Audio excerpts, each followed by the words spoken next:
Okay, this is a lot louder. We'll go ahead and get started with the roll call. Senator Barker, if you want to tell me what song best signifies your mood right now, that would be great. Ice cream paint job. No. All right, thank you. Senator Board. Senator Brockhoff. All right, Senator Bell. The Abbott Brothers called Perfect Space. Senator Derrick. Get back to me on that one. Okay. I expect an answer after our meeting. Senator Edgar. Wreck of the Edmund Fitzgerald by Gordon Lightfoot. All right. Senator Fennell. Growing up, Blink-182. Senator Fetty. Someone that's right. Senator Garcia. Don't You Worry About a Thing by John Legend. Senator Green. That's what I aspired to.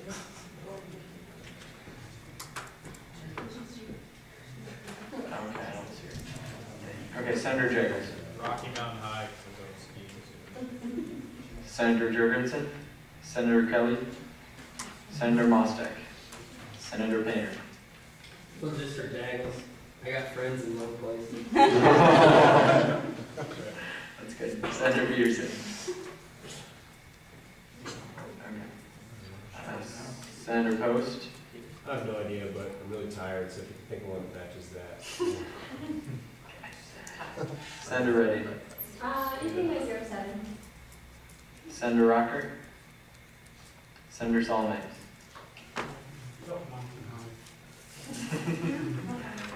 Senator Schultz. Hard Day's Night by the Beatles. Senator Shilhonick. Regina Spektor's Eat. Senator Solomon.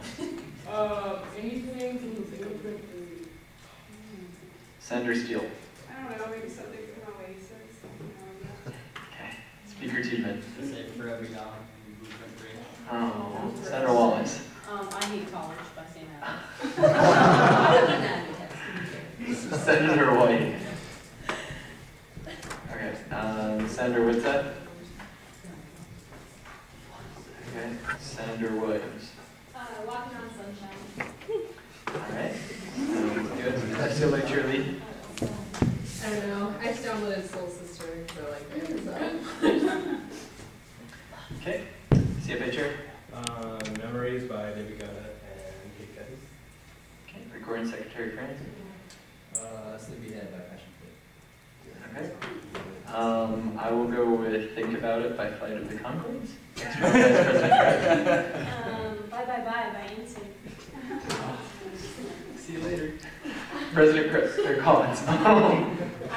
Bittersweet Symphony. Excellent, thank you. If you all please rise for the Pledge of Allegiance.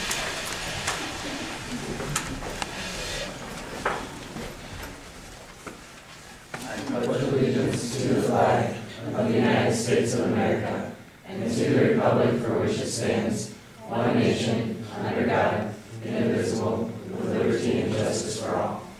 All right, thank you. Senator White, as you're sitting down, would you like to tell us what song best fits your mood right now?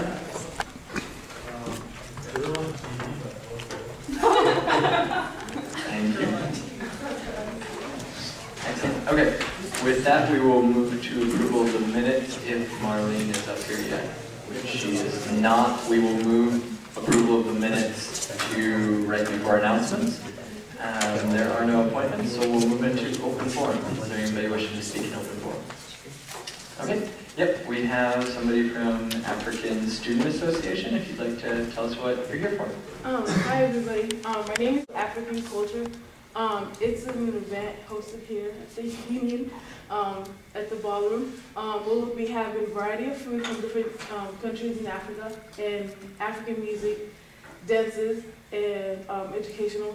It's basically an educational event for people to come, and I'd like to invite you guys to come by a table or two. The information, I gave the poster to you. If you want to pass it on. Yep, so the posters coming, or the little like flyers coming around if you want to look at that. But Yep, and hopefully you guys can make it. Thank you for inviting me. thank you. Thanks.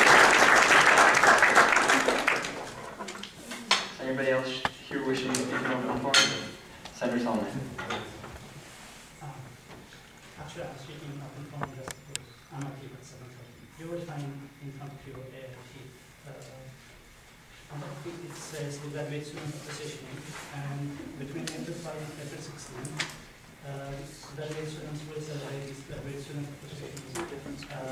Problem on 91 will sign a proclamation declaring that this week is the graduate student association, and then the rest are will celebrate it. And then we have a series of events. There is just one simple change for Wednesday.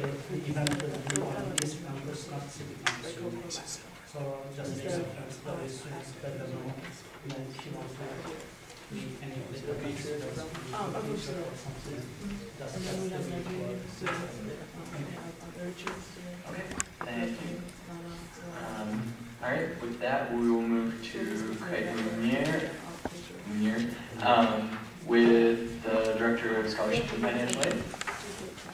And just to let you all know, sound carries a lot better in this room than it does in the Heritage Room, so if we can keep it extra quiet today, that would be extremely helpful. Thanks.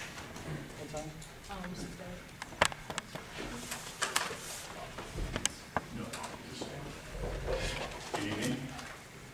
Thanks for inviting me. I'm not quite sure. I guess what I would like to do in anticipation of your debate on this bill is to give you a brief history of the direct loan program so you have a little bit more information. And I beg your indulgence, this is a complex issue and very difficult to explain if you don't work with this every day. And so I'll do my very best. And but I'm really here to be a resource and answer any questions that you may have. I want to give you a very brief history lesson. Prior to 1990, direct lending was not possible in our government because prior to 1990, we ran the federal government on a cash accounting method. Do we have any accounting majors in this? A cash accounting method, I think, and I'm not an accountant, so you can correct me if I'm wrong, but I think a cash accounting method is like your checkbook register, or more modernly, probably your debit card register. When you take money out of it, it shows it as a decrease. In the federal government, the problem with a cash accounting method is that a gift to someone was costed as the same as a loan. So if you think of your checkbook register, if I'm the federal government and I give you $1,000, I subtract $1,000 from my balance. And if I loan you $1,000, I subtract $1,000 from my balance. The amount of money that we loan in the student loan programs in this country is so huge, so enormous, that if we cost accounted for lending students money to go to school, that method that I just explained would be prohibitively expensive. It runs in the billions of dollars.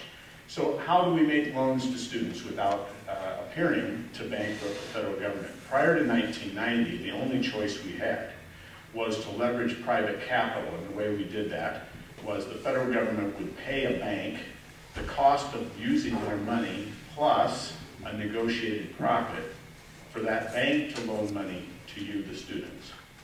You would pay back the bank.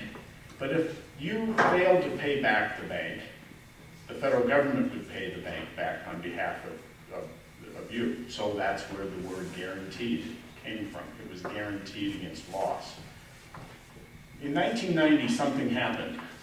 Congress passed the Credit Reform Act of 1990. And what they did, in essence, then, was to take the cash accounting method that we had been on in this country since its inception and moved to an accrual accounting method like all the businesses in America. Well, why is that significant? Because for the first time, the money that we loan to students, which would, again, your checkbook register appear as a $1,000 deduction, could be offset by another accounting transaction that would acknowledge your obligation to pay that $1,000 with interest back. Those net each other. In fact, they net positive. The government actually makes a little bit of money in the deal. So for the first time, it was fiscally possible for us to loan money directly from the U.S. Treasury. Well, why would we want to do that? It's